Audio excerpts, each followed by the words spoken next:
Good day and welcome to the Post-Transplant Nutrient Eating Well for Life conference call. Today's conference is being recorded. At this time, I would like to turn the conference over to Ms. Jennifer Gillette. Please go ahead, ma'am. Thank you so much, Anita. Yes, my name is Jennifer Gillette, and I am the staff social worker at the National Bone Marrow Transplant Link. I'd like to welcome everyone on our call today, and thank you for joining us with Lunch and Learn with the Link.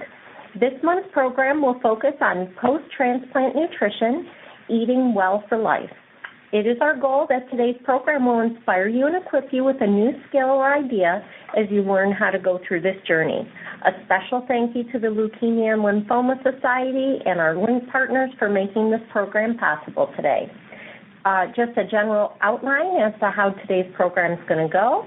We're just going to have a couple minutes of introduction explaining about National Bone Marrow Transplant Link, and then we will go over to our professional speaker, clinical research dietitian, Peter Adintori, and then we have a survivor joining us as well to speak about how nutrition has impacted his journey, and he'll speak for about 10 minutes, and then we'll open the floor to questions.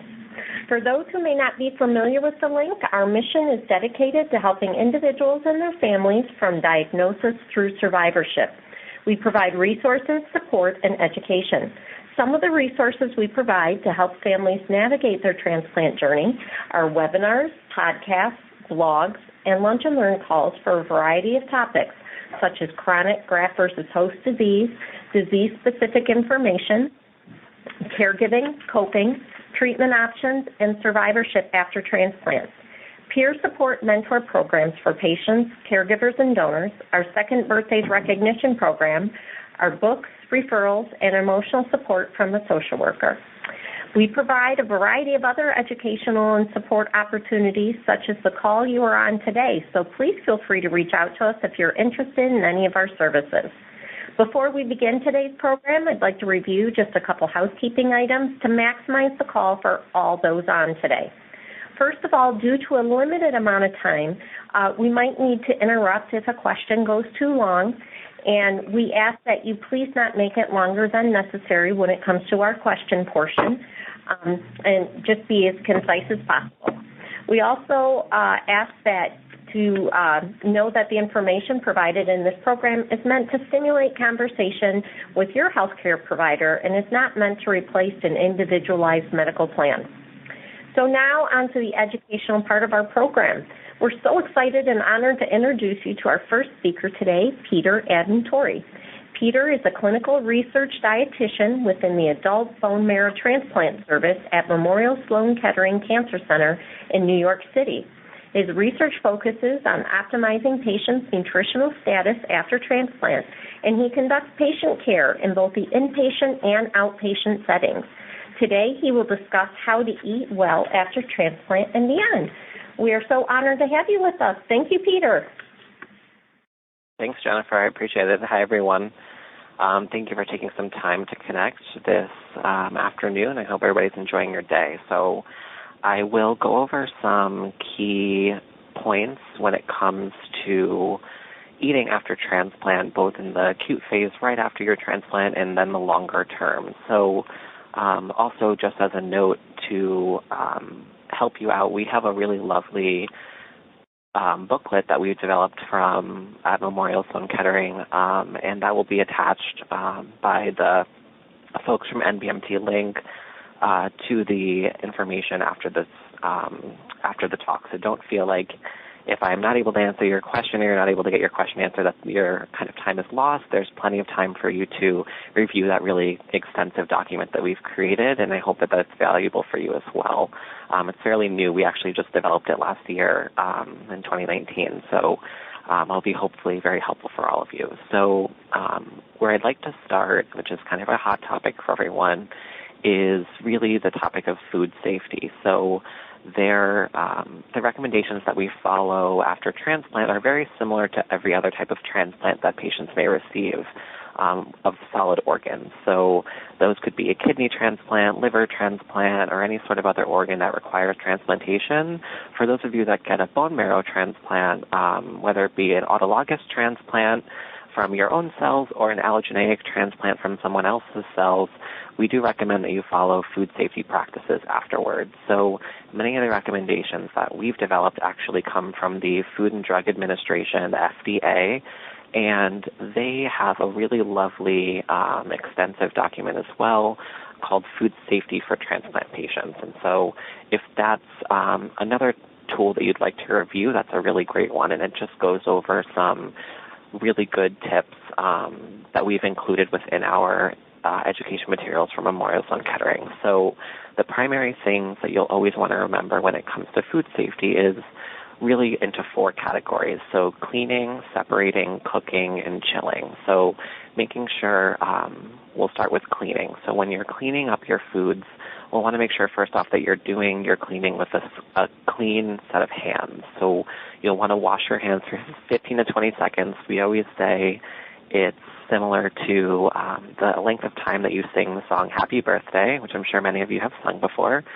And you'll want to wash your hands with warm water and soap. So you'll start with your hands in the water first. So you do water, and then you add the soap to your hands. Then you scrub for about 15 to 20 seconds, and then you can rinse off your hands. And it's very important that you start with water before your hands because the soap will not stick to your hands unless your hands are wet. So that's something that a lot of people forget is, we go to wash our hands and we go for the soap first, but really then the water just rinses the soap off of your hands. And so you'll want to make sure your hands are wet before you use that soap. In addition, you'll want to make sure that everything that you use is well washed before you use it. So, for example, your cutting boards, your knives, and any sort of fruits or vegetables that you're going to eat, you'll want to make sure that they're well washed. So the major items that are difficult to wash that we typically tell patients are a little bit of a higher risk are things like raw broccoli and cauliflower that have all of those little nooks and crannies within it. They're a little bit challenging to wash, as well as fresh berries that are sometimes a little bit hard to wash because they're so delicate.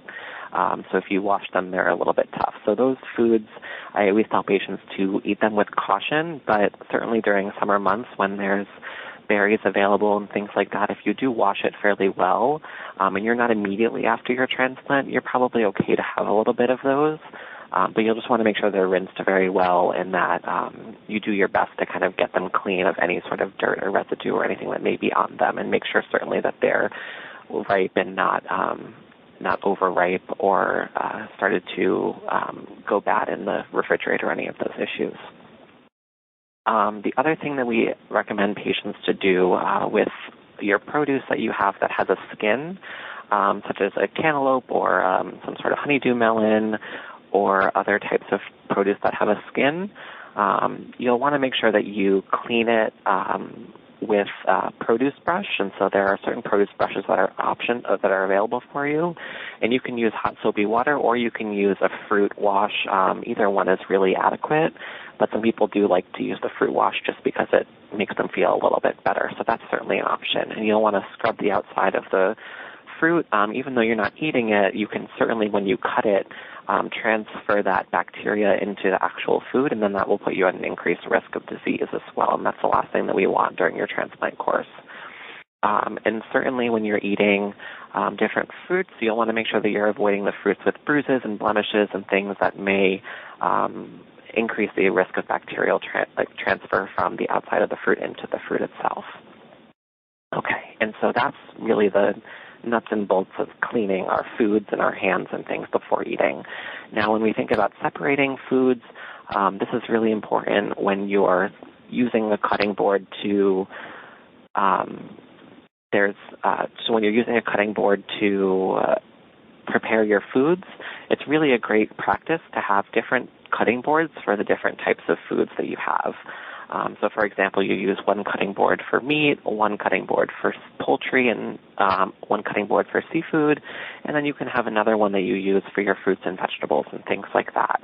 We also recommend to make sure that you're using not a wood cutting board, if possible, but to use the plastic ones that are less likely to get the grooves in them where the bacteria can get stuck. And so you'll want to make sure that you're using a cutting board that doesn't have a lot of those kind of grooves in the middle from wear and tear or any sort of breaks in it, because those are really areas where bacteria can thrive. And so we'll want to make sure that we are using a nice cutting board that's not super worn and well used. And the third area of food safety is cooking. So the most important thing when you're cooking your food is that you cook it to a minimum internal temperature that's adequate. And so a really good resource, so we have the temperatures of all different foods on our website within our handout, and then also in the food safety handout from the FDA as well. But just to give you a rundown for those of you that are taking notes, is anything that is beef, pork, veal, or lamb, anything like that, that's either a steak or a roast or a chop, that'll be needed to be heated to an internal temperature of 145 degrees after a 3-minute rest. And so you'll want to make sure that it's held at that temperature 3 minutes after cooking.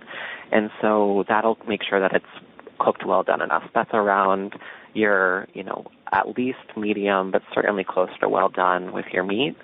And then if it's a ground meat, so whether it be ground beef or pork or veal, lamb, chicken, any sort of ground meat, should be heated to 160 degrees. And then any sort of chicken, turkey, or duck breast or leg or any sort of non-ground meat should be heated to 165 degrees, so it requires a little bit of a hotter temperature. And the 160 degrees is also true for eggs and sauces, so things that may have eggs in it. You'll want to make sure that these are firm and it's not runny, so like a nice, sunny side up egg that's very runny is a little bit more dangerous during this time, and so you want to make sure the egg is cooked a little bit more thoroughly than a kind of runny egg, if you will. And when it comes to your fish and your shellfish, you'll want to make sure that's about 145 degrees Fahrenheit, and then any sort of leftovers and casseroles and things like that, you'll want to make sure those are heated to 165 degrees when they're reheated. And so leftovers we also recommend only having for a reheat time of 1 time. So a good example that we give is if you have like this lovely dish that you made and you may not think that you have the appetite to eat a big meal of it, you'll want to only reheat the amount that you think you'll be able to eat. Because you really should only reheat something 1 time. So you wouldn't want to cook it and then put it in the refrigerator and then reheat it and then put it back in the refrigerator, because every time you do that transfer, it does put you at risk for having the food held in a temperature where the bacteria can grow really rapidly. And so similarly with the hot foods, you'll also want to make sure foods are cooled appropriately. So typically you'll want to hold them in the refrigerator under 40 degrees. So you'll want to make sure that your refrigerator is held at that temperature. And if it's frozen food, certainly below 0 degrees Fahrenheit. So make sure that your frozen foods are frozen and that your cold foods stay cold. And this is really important, too, if you're bringing food with you to work or something like that. You'll want to make sure that you have good ice packs and things to keep the food cold in transfer. So you'll want to make sure that when your food is held in the refrigerator at home, and then maybe a refrigerator at work or somewhere else if you're going to eat, you'll want to make sure that it's still held at that temperature, so that way it's not in that dangerous zone for you for a very long time. And when we think about the foods that we should avoid, that's always a big question that we get. The really major heavy hitters with foods that are necessary to be avoided are your undercooked meats and any sort of unpasteurized food. So a lot of times unpasteurized dairy, so raw milk, raw cheese or other dairy products, or raw honey. Those typically they get at the farmer's market or things like that where it's not pasteurized. A lot of the ones that you'll find in the grocery stores are pasteurized. They are safe. Same thing with your unwashed fruits and vegetables. That's more dangerous. And then raw or uncooked sprouts, alfalfa sprouts, things like that you may have had before. And then when you're having deli meats or hot dogs, you'll want to make sure those are cooked to steaming. So you'll want to make sure those are also temperature checked the same way that you would with your other meat. So you wouldn't want to eat like a cold turkey sandwich, but if you were to heat it up first, you can certainly have a hot turkey sandwich, as long as it's cooked to steaming first. And then if you have more questions related to certain types of foods, we can certainly answer that during the question and answer portion. And then there's also a longer list of items on our handout that will be attached to the webinar at the end. And then the other question that I get a lot that I think will be helpful is when you're out and you're shopping, the major thing that we have to remember is when you are buying food from a grocery store, you'll want to make sure it's in a package, so it's not in one of those bulk bins where you're maybe using a scooper. It just puts you at a higher risk of these infections if you're getting food from those bulk bins. And same thing when you're eating at a restaurant or getting food from a restaurant, you'll want to avoid the salad bars and the buffets and things like that where the food is not individually prepared. And so that's the major things to think about when you're eating out, either at a restaurant or you're getting takeout. And then those are kind of the major sections to figure out. And so the other question that I get from a lot of people is really how long do I have to do this for? So if you have an autologous transplant, typically we recommend this during the first 3 months after your transplant, about 100 days. And what you'll want to do is just follow up with your doctor, your primary doctor, and they will give you the green light of when you can really start to liberalize your diet to include some of these foods that you may have been avoiding. However, it is always a good idea for all of us after transplant and also just in general to practice good food safety practices. So some of these things are really good reminders for all of us to have, but you'll want to follow this kind of until your doctor tells you it's okay to not be as strict with your food safety. And if you had an allogeneic transplant, typically when you're on your immunosuppressive medications, so those may be your cyclosporin or your tacrolimus or sirolimus or your MMF or some of the other medications, you'll want to make sure that you are done with those medications before you return back to being a little bit more liberal with your food safety. And so that's something that's really important. And then outside of food safety, something that I always tell patients is when you're having periods of challenging appetite, you'll want to make sure that you're adding foods into your diet that have a high amount of calories and protein. So you'll want to go for foods that have a good amount of fat in them and a good amount of protein in them. So things like adding in butter or nut butters, things like that to your meals. Some things that dietitians typically don't tell you is, it's okay to use fat during this time. It's okay to be a little bit looser with your kind of health profile, if you will, when it comes to nutrition. So certainly adding in these foods that have good calories in the post-transplant period, especially 30 days after your transplant, because in that time your body is kind of rebuilding from the inside out. And so there's really a big need for you to meet your nutritional needs, and it can be very challenging with a low appetite. So we always recommend small, more frequent meals, say 4 to 6 meals throughout the day instead of your typical 3 big meals. And just making sure that when you're having something to eat, that you're including something with a high amount of calories and protein. So that's a really helpful thing for you. And, that is always better to come from real food instead of adding in some protein powders and things like that. But if that's something that's necessary for you out of convenience or out of need because food is just not so appealing at that time, then that's okay. But we always recommend for you to go for food first before you go for kind of a nutrition supplement like a protein powder or some sort of nutrition drink. And then in addition, a really helpful thing is if you're experiencing symptoms, there's many symptoms that we can experience after transplant. So it could be that you have a poor appetite or you're feeling a little bit nauseous or food starts to taste a little bit different, or you may be having episodes of diarrhea or constipation. And so in that handout that will be attached to this, to the website afterward, we have a really nice summary of each of the different symptoms that you may have and some ways that you can kind of combat that. And if you have the opportunity to talk to a dietitian during your post-transplant period, it would be really great, too, to be able to do that. Or even your doctor or nurse may have really good feedback for you as to how to help with those transplant-related symptoms that you're getting. So that's going to be my summary for now for kind of the overview of what is best after transplant. And I'm happy to answer questions after Lou is able to speak. Great. Thank you so much, Peter. Yes, now I'd like to introduce you to our next speaker, Lou Christie. At 71 years of age, Lou had a recall to life, as he likes to say.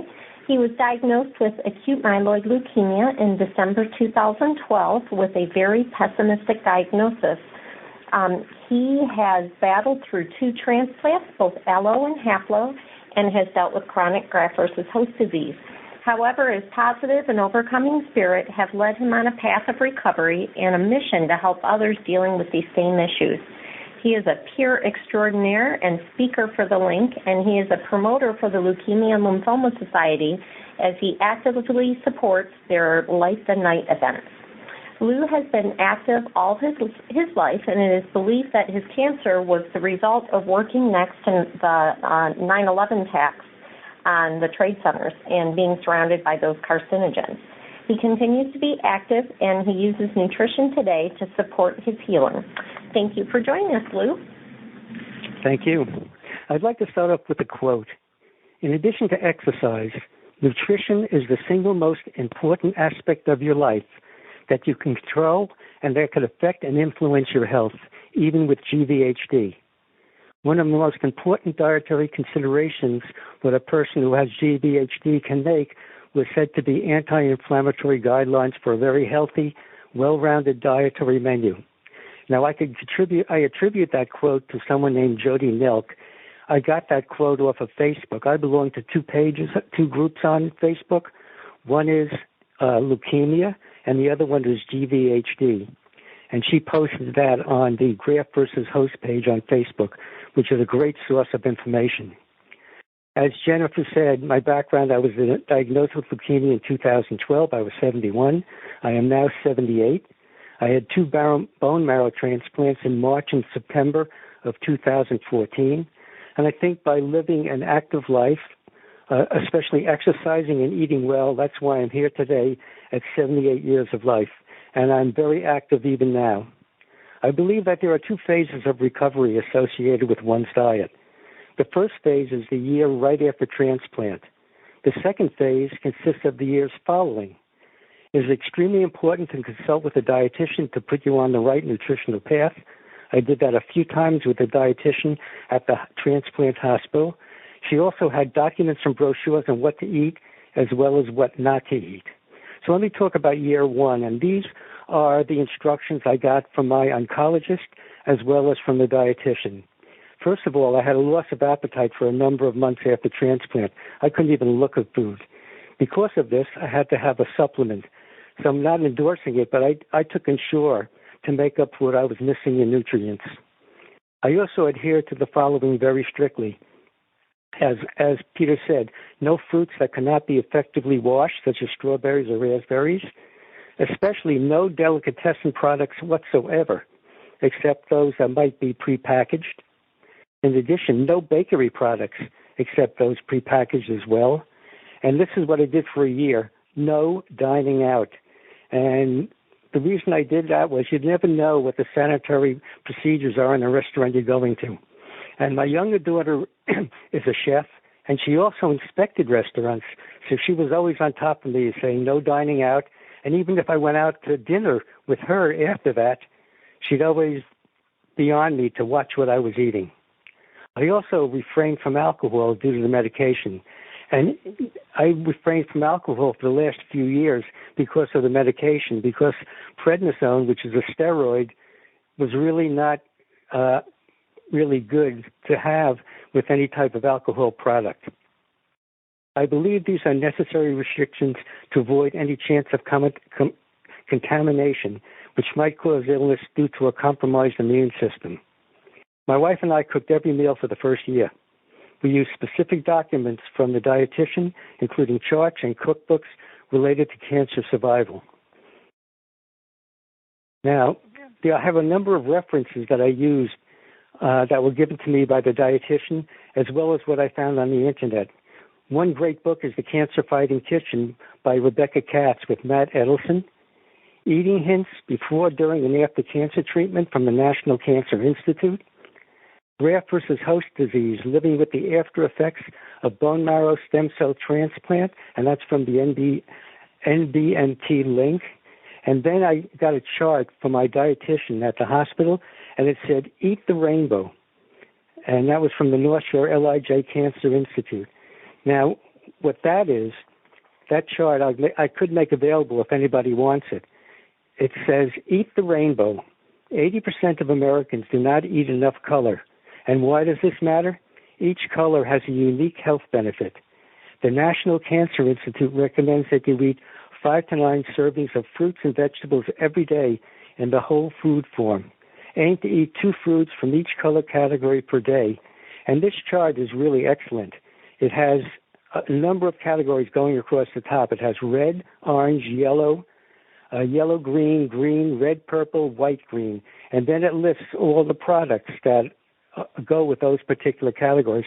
For example, red, tomatoes, tomato products, red pepper, watermelon, adzuki, kidney beans, and shrimp. Those in the red category. Just to give you another example, yellow, spinach, colored, mustard or turnip greens, green beans, bean sprouts, avocado. Now, I won't go over the whole chart because there are quite a few things that are in here. And if you look at the chart, you get a good idea. So my wife and I adhered to these charts and these cookbooks for the past year. And I just started going out to restaurants after the first year. And I just wanted to make sure that my immune system wasn't compromised, even though I felt in good health. And what also, the health benefits for each of these items, the red, yellow, orange, whatever the color it is depicted in the chart. So, for example, in red, it supports urinary health, prostate health, vascular, blood, venous, and arterial health, anti-inflammatory, immune boosting. And the tip was most of these phytochemicals are better absorbed from cooked rather than raw sources. So I've been living by this chart. And my wife and I, as I said, we cook quite a bit. And I have to stop, just as a joke, I have to stop her from buying cutting boards. We have so many cutting boards, they take up our entire cabinet. And that's just sanitary precautions. So again, I believe that I am here because I eat well and because I do a lot of exercise. I try to walk with my wife 10,000 steps every day. And what we do is to give us incentive for doing something like that. There's something on the internet called Charity Miles. We subscribe to that. And what Charity Miles does, as you walk, it counts your steps. And depending on how many steps you walk, they contribute to the charity of your choice money. And believe me, you can contribute quite a bit to the charity of your choice. I think right now I'm up to about, after 4 or 5 years, about $30,000 in contributing to leukemia. So again, I just want to say, just eat well and exercise, and I think you'll do very well. So thank you for the opportunity to participate in this. Thank you so much, Lou. You always educate us, and Peter, great information. We're going to open the call now to our asking questions. And so if you could please educate us on how to do that. Anita. Thank you.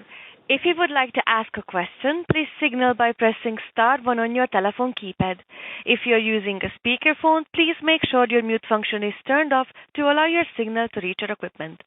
Voice prompt on the phone line will indicate when your line is open. Please state your name before posing your question.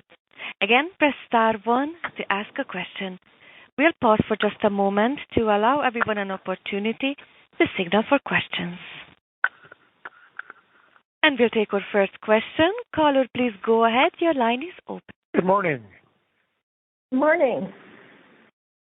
I have a couple of questions, really. I was hoping to hear something about the intake of sugar as it relates to various cancers, post-transplant and even pre-transplant, and also how much research is being done on the keto diet as it relates to cancer and slowing cancer cell growth.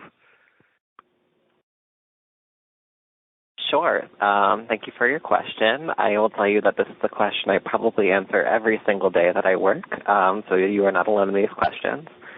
So what I will say, and I'll try to keep this brief because I could talk about this for an hour in and of itself, is with the whole thought of sugar and keto and these things related to cancer, the most important thing to remember is that sugar is part of carbohydrates, right? So sugar really feeds every single cell in your body, including your brain.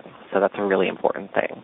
Now, that is really important because we want to make sure that patients understand that the most important thing during your cancer treatment process and your acute phase after survival is to make sure that you're eating a variety of foods, and that sugar in and of itself is not the enemy, if you will, but certainly any foods that are very high in sugar, thinking soda or, some of the, processed juices, things like that, are not necessarily going to be a big benefit for you.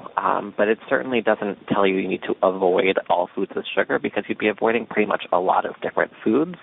And so sugar is not a problem. However, foods that are super high in sugar aren't necessarily your best friend. So there isn't necessarily a hard rule, but I always encourage patients to not be afraid of sugar, but also not to eat it in excess because that's not going to be good for anything, and certainly not going to help your outcomes. So just a quick note on keto. So keto related to certainly the types of cancers that you all may have had, there isn't really any research in that area related to keto and sort of leukemia, lymphoma, any sort of these cancers. It's in some areas of other types of cancer, and we don't have enough research yet to really promote it. And the other thing with the ketogenic diet is it's really, really, really hard for you all to follow. So we also try to keep you away from that in an effort to really optimize what your nutrition is after transplant. And so keto diet as a researcher, I'm not confident that it's necessary at this point, nor was it something that I would recommend to any of my patients. So it's something that it maybe is buzzy right now, and it may sound kind of nice, and it may have a nice opportunity in the future, but we certainly aren't ready yet to implement that with any sort of nutrition plan for our patients. Thank you so much for your answers. A reminder, please press star 1 to ask a question. We'll take our next question. Caller, please go ahead. Your line is open. Yes, hi. Thank you for taking my call. I'm Linda. Hi, Linda. Thanks for joining us today. Hi. My question is about like the honey and maple syrup and date nectar bottled in a glass bottle. But what I'm a post-transplant a year, so I'm curious. I love honey, but I've been hearing from what I read, just avoid honey.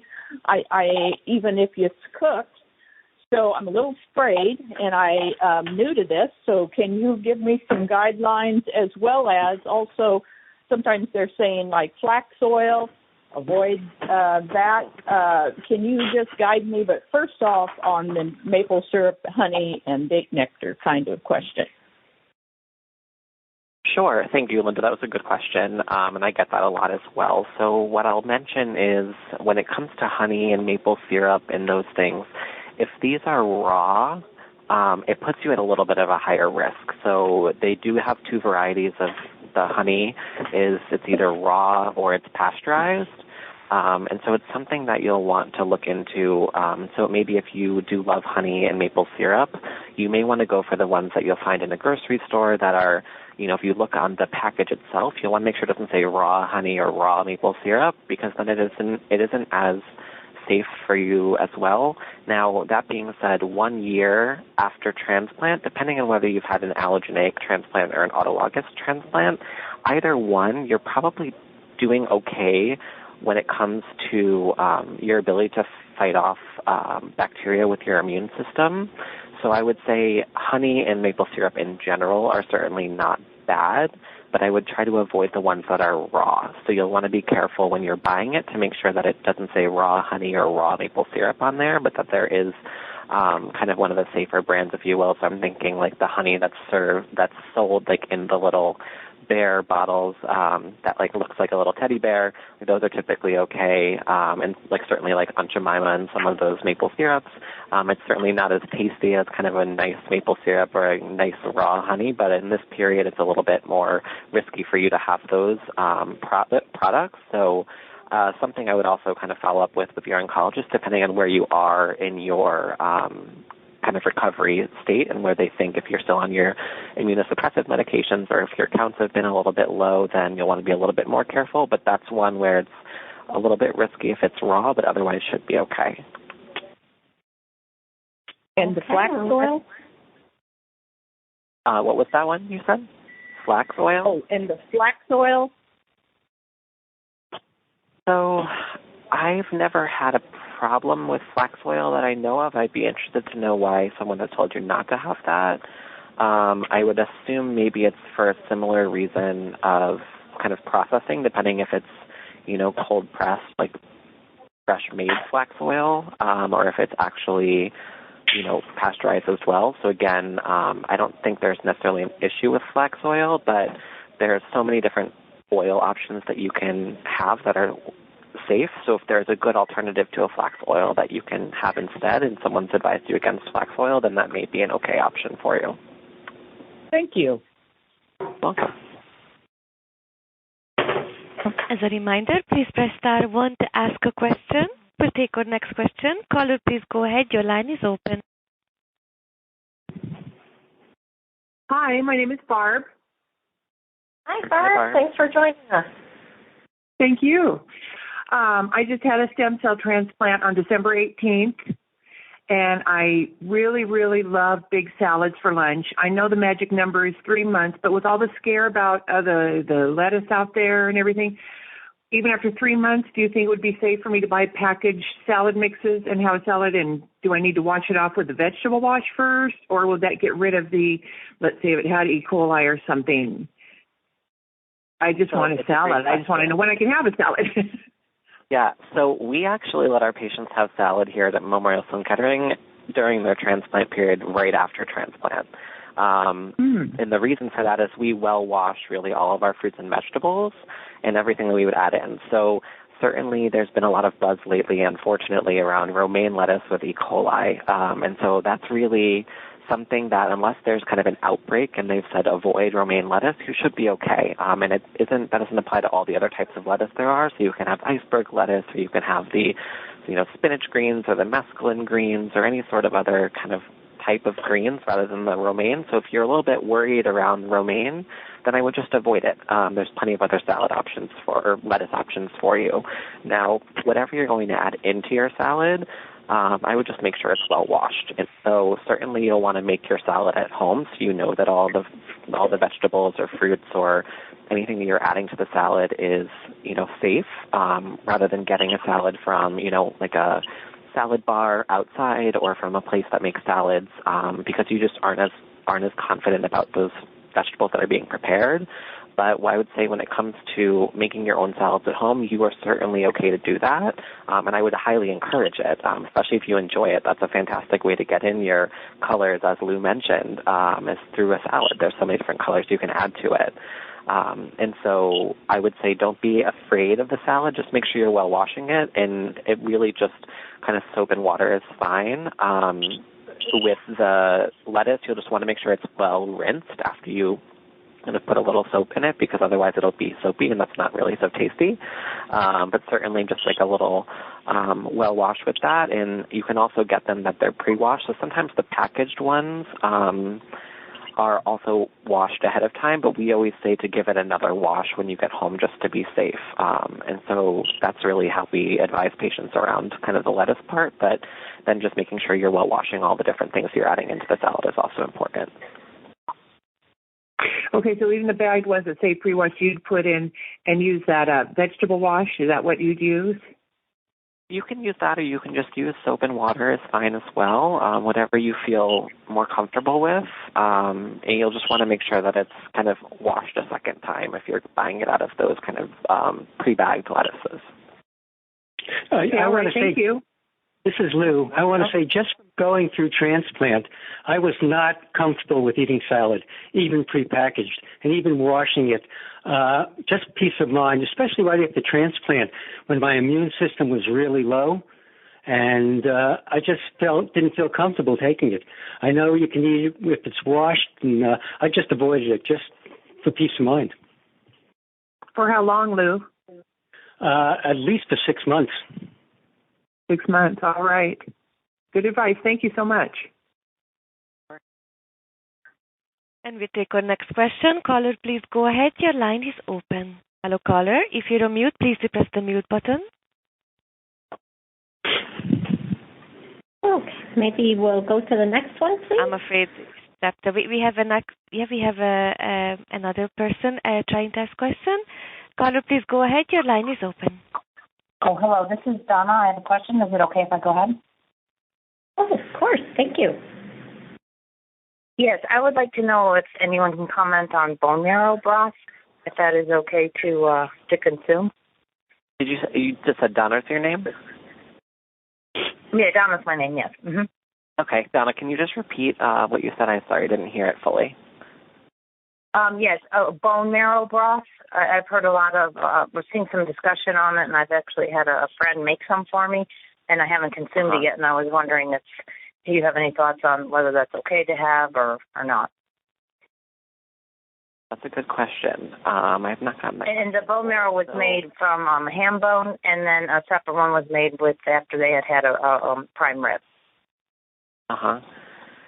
So that's a tough one. I haven't really had that question.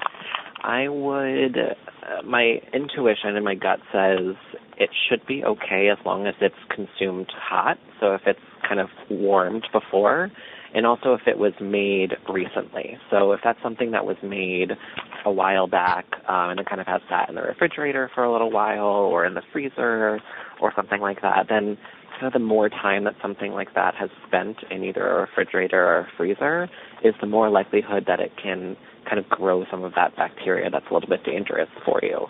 So I would say if it's kind of a fresh thing that was made and then it's within a couple of days of when it was made, then it's fine. But if it's longer than that, then I would say try to avoid it for now, especially because you're not sure, when it was made. Was the meat cooked well enough and things like that? So it could put you at a little bit of risk. And they do sell, if you're interested in having that bone broth and things like that, they do sell kind of the packaged ones that are okay. And you'll just want to make sure that that's kind of something that's okay for you as well.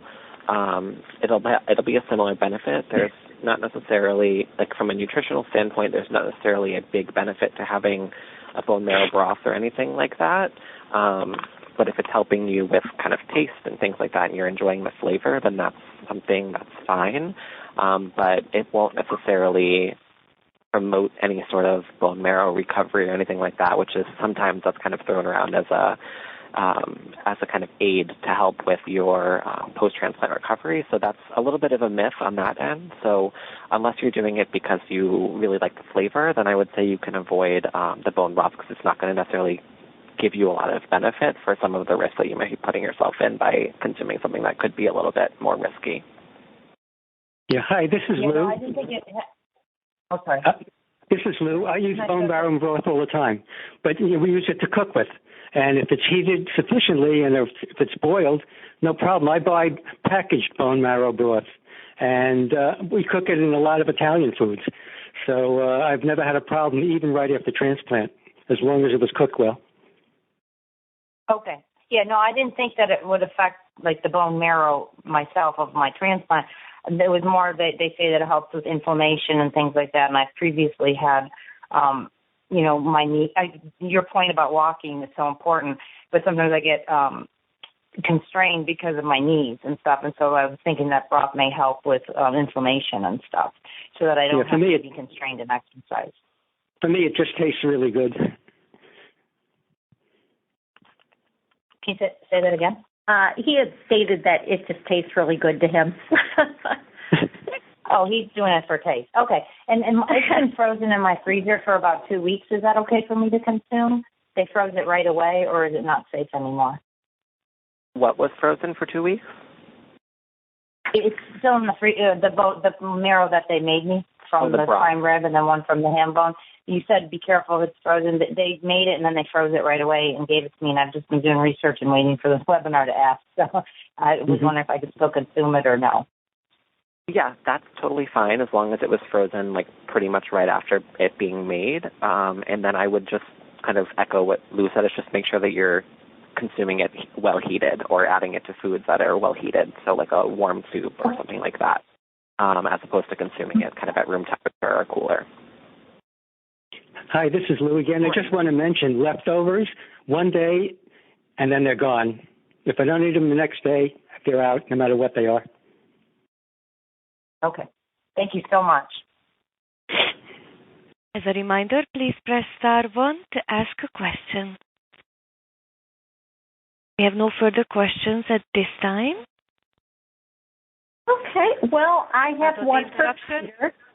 Oh, Actually, I'm sorry. we have 2 people lined up for questions. Sorry. Oh, no, that's fine. Let's go to our caller. Your line is open. Fantastic. Please go ahead. Your line is open. Hi, this is Connie, and my issue right now is the chronic GVHD, and I wanted to know, I'm like 2 years out of bone marrow transplant. I wanted to know about anti-inflammatory foods because I have a lot of swelling. Sure. Is there any? Yep. Is that it? Anti-inflammatory foods? Yes. Sure.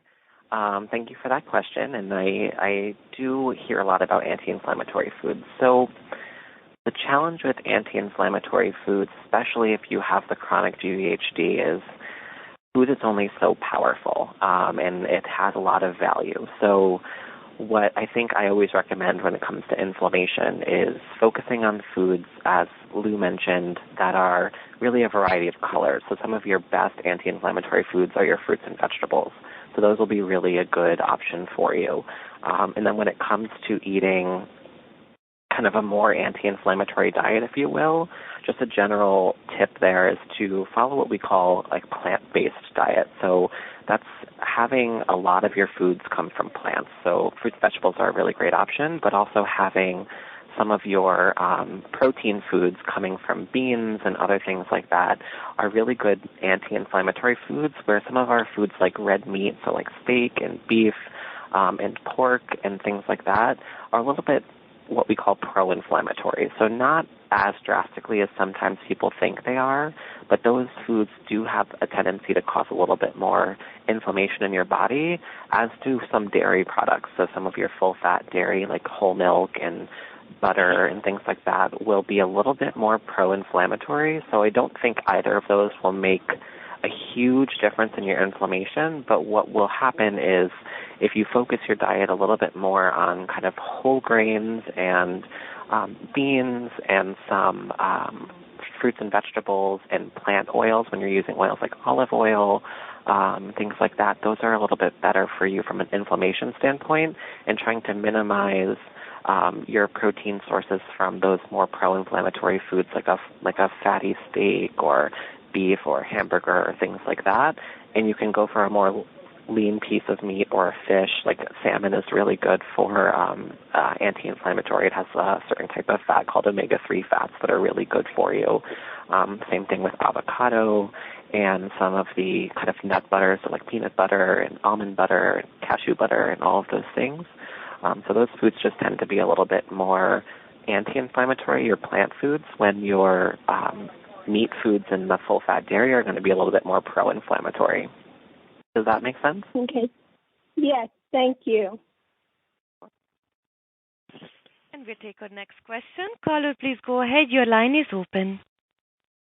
Yes, my name is Marla, and my question is about berries and whether or not like the prepackaged frozen ones that you can get are okay. We do a lot of smoothies and use those, and just wondering if that's something we have to be concerned about.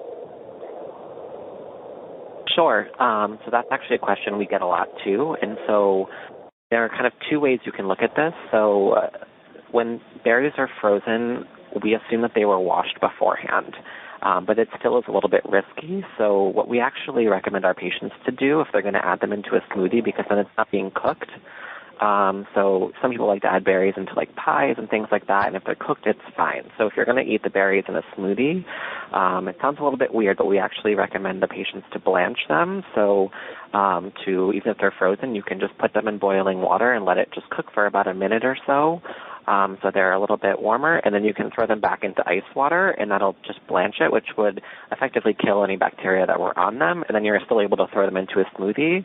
And patients tend to like that because in a smoothie you don't necessarily care how good the integrity of the berry is, so you don't want your strawberry to be crisp and nice to bite into, but it's okay if they're a little bit mushy, so when you do blanch them, they don't tend to be as kind of nice and crisp as they would be if they were fresh, but you're able to still have them safely in the smoothie that way.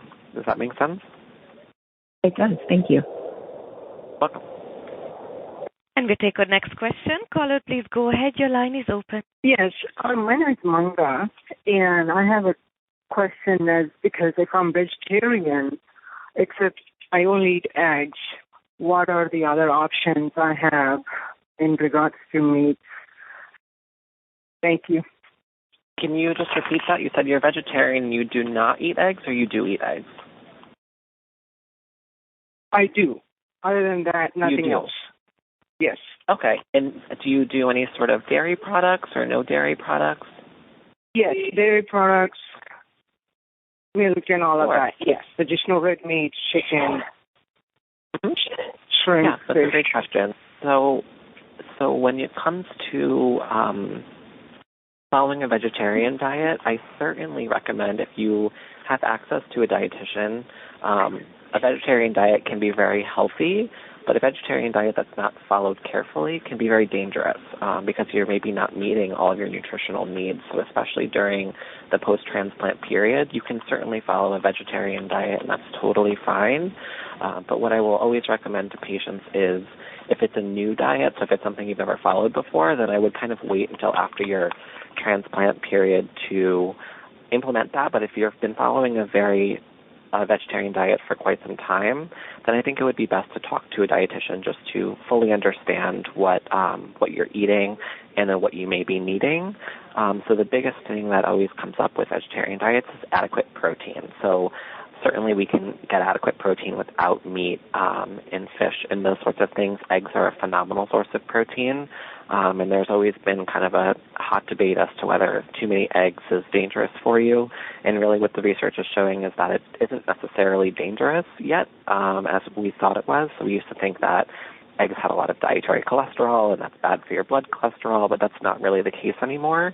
So what we really recommend is eggs are fine, and as is dairy for a source of protein. You can do kind of a lower fat dairy. Or cheese or cottage cheese, things like that are really great sources of protein.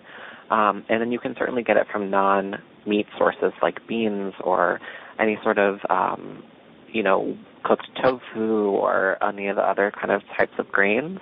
Any types of vegetarian meat alternatives, if you will. There are certainly lots of options there for you, but I think that my best recommendation would be certainly whenever I have a patient who's vegetarian, I always kind of counsel them a little bit more carefully to better understand exactly what they're eating and how they're able to meet their nutritional needs. So if you have access to a dietitian, I think that would be a really great first step for you to make sure that you're kind of doing everything that you can to optimize your nutrition on a vegetarian diet. Thank you. Welcome. And we take our next question. Caller, please go ahead. Your line is open. Hello, caller. Your line is open. Please depress the mute button or pick up the handset. Hello, caller. We're still unable to hear you. I'm afraid that caller stepped away. We'll take our next question. Caller, please go ahead. Your line is open. Hello, caller. Please depress the mute button or pick up the handset. Caller, we're still unable to hear you. Please pick up the handset or depress the mute button. Hello, can you hear me? Oh, we can. Yes, sir. Hello. Okay, thank you. I really appreciate all your valuable information, but I'm surprised that you didn't address what not to eat along the lines of toxins. Of course, we are cancer patients. I'm, by the way, an 8-year myeloma survivor. But things like nitrates, nitrites, preservatives, especially pesticides and things like that. Of course, it's not always easy to get organic materials, but to try to stay away from things that pollute and are very dangerous. So if you address that, I think that would be very important. And then I have a specific question, what you think about mushrooms. I don't necessarily mean ones you chop up and put in a super salad, but, the pill forms of like shiitake and things like that, which are supposed to have a lot of anti-immune effects. What do you think about that? Thank you. Okay, just to clarify before I start to answer, you said mushrooms, but in like that pill form, you said, like a supplement? Yes, as a supplement, shiitake and things like that. They have all these Japanese names. I don't even remember what they all are. Sure. So I'll address that one first because I think that's an important topic in general when it comes to post-transplant and post-cancer and pre-cancer and kind of this area is when we talk about supplements, we always advise patients to be careful with supplements. And the major reason for that is here in the United States, the supplement industry is not regulated. And what that means is that no one is really checking carefully all the ingredients to make sure that everything that's listed on a label is actually in there. There sometimes are contaminants, which can be these exact toxins that you're mentioning. They can be contaminated with some of these things. And it's not typically until something happens to people that consume the supplement that then the investigation goes on. So it's a little bit of a scary area for us. So I used to work with athletes as well, and I used to always recommend to them to not take supplements if they could, because a lot of the same thing happens. And so then you'll have an athlete, like a student athlete, who may test positive for a certain substance that is banned by, the organization without even knowing that it was in there. So it's a good example of where we don't really know what's in them. So I think that a lot of the times the risk with supplement use way outweighs the benefit because a lot of these supplements are really unreliable.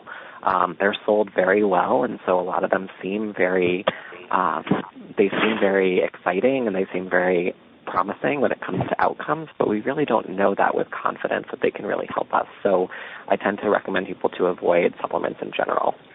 And then to answer your first question, it's a very good question with toxins and nitrites and nitrates and all these things. So what I always, and especially with pesticides and all of that, so certainly an organic diet is not necessarily feasible for everyone. And what we know, especially in transplant, when we talk about well-washing fruits and vegetables and things like that, a lot of the kind of pesticides and a lot of the stuff that we are worried about and these toxins, if you're eating a whole food diet, so you're not eating a lot of these kind of processed foods and certainly not deli meats, these things that could have a little bit of those contaminants in them, the more whole foods that you're eating, and as long as they're well-washed, especially your fruits and vegetables, you're avoiding a lot of contact with those kind of risky substances. And so if you're eating a lot of kind of processed food and takeout food and things like that, that's where you're getting into a little bit of the dangerous territory with some of the toxins and things that we're worried about. But I always tell patients to really focus on the benefits of food. So people sometimes are very scared to eat fruits and vegetables because they think they may have pesticides or toxins and things like that. And I always tell them that likelihood of them having problems related to eating fruits and vegetables is very, very limited. So as long as they're well washed, any sort of kind of trace amounts of toxins and things like that in them, every food that we eat has some sort of level of a minor amount of toxin in it. That's just the reality of kind of the food system that we have. And certainly not everybody gets those issues related to toxins. And so what I'll say is, I wouldn't be as afraid of toxins as you would be unless you're eating a lot of food with nitrates in it, like the different deli meats and things like that. And certainly if you're following kind of a whole food diet, so you're trying to eat as many real foods instead of eating these processed foods, then you're really putting yourself in a good place to avoid some high exposure to any sort of toxins that there may be out there.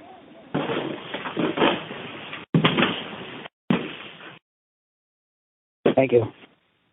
Welcome. Thank you. Okay. Question? Oh, sorry. Okay. We'll take one more, please. Yes, thank you. Go ahead. Your line is open. Yes, thank you.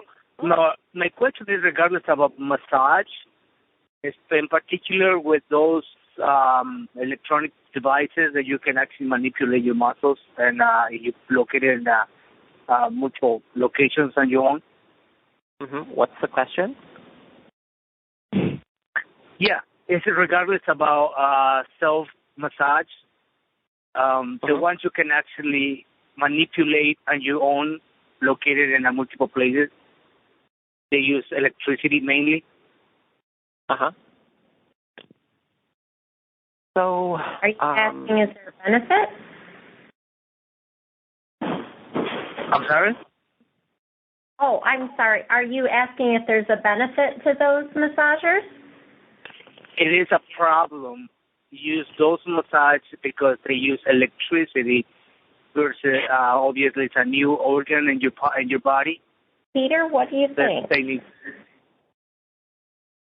So, I mean, certainly this is a little bit out of my area of expertise, but I would say, we have a massage therapy group here at MSK, and they're really successful at really helping patients with some of their, transplant-related muscle pains or anything that you may be having. I would say that many of the massage tools that use electricity are not at a level where you're really putting yourself in danger. They're used a lot in physical therapy to stimulate muscle regeneration and different things, and certainly the ones that are kind of handheld and they use more so like actual palpation, if you will, like actual like pushing on your muscle. It's like a massager. Those are fine. It's not really using as much electricity as force. So I would say, the benefit of massage to you is definitely higher than sort of any risk of certain electricity in you, unless you have any sort of reason that you shouldn't be having electricity in you at all. Like if you have a pacemaker or something like that, there are certain things, and you'll want to look on the company websites and things if something applies to you, and certainly you can ask your doctor if you have any issues that could make this massage any sort of danger to you. But in general, I think massage is a great option. I don't think you put yourself at that much of a risk with any sort of thing that you do, but certainly if you think you may have a higher risk, I would recommend speaking to your provider about that to clarify if you're going to have higher risk or not. Thank you. Thank you so much. Peter, you are just a wealth of information. We can't tell you how much we appreciate you being here and all these questions that we were able to get answered today. And, of course, Lou, you are always giving us something new to think about, and we appreciate you sharing your experience. And, of course, thank you to all the callers who joined us today. We wanted to give you a heads up. You will be getting notes for this call within about a week, and there will also be some links on there, like the wonderful handout that Peter was talking about. And you'll also be getting a survey if there's any topics you're interested in hearing more about, or if there's anything we can do to improve these calls for you. We're always open to feedback. Just so everyone is aware, next month our topic for our Lunch and Learn will be on fertility. So stay tuned for information on that. And if there's any way we can support you, or if you're interested in talking to us about being a peer mentor, if you are a ways out from your journey and you want to help someone through, we are also always looking for peer mentors. So again, thank you to our speakers, our sponsors, our link partners, and for all of you joining us today, and we hope you have a great day.